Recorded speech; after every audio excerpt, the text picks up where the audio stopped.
I'm back here at the CNET office, and the first thing you should know is that you don't need to know anything about emergency SOS or how it works.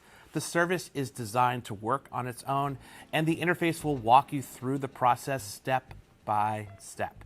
The second thing you should know is that using emergency SOS is equivalent to calling 911. In fact, that's actually how you use it. You dial 911, and if your phone can't connect, you can text emergency services via satellite, hence the name. You need to be outside with a clear view of the sky, and after the 911 call fails, you are presented with a screen to try emergency SOS. Tap the emergency text via satellite button. By the way, you could also go to messages to text 911 or SOS, then tap emergency services.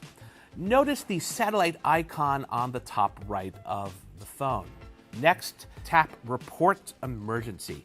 Since a back and forth conversation isn't really possible over a satellite connection like a regular phone, Apple worked with emergency dispatchers to create a form, a questionnaire that gathers the information they need in order to respond.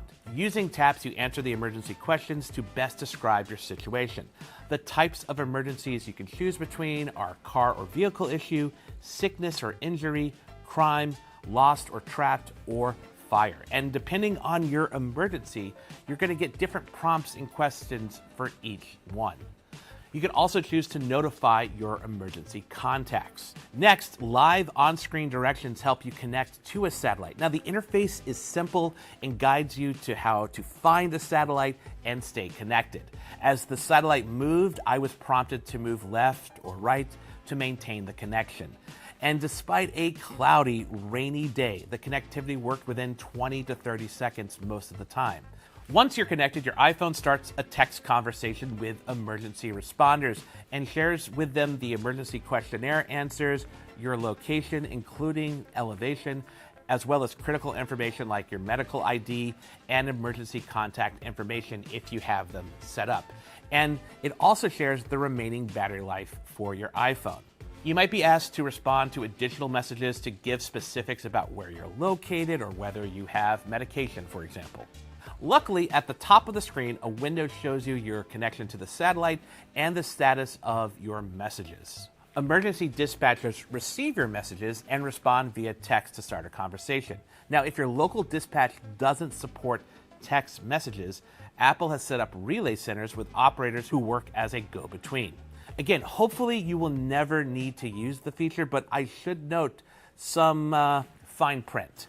First, emergency SOS via satellite only works on the iPhone 14, 14 Plus, 14 Pro, and 14 Pro Max.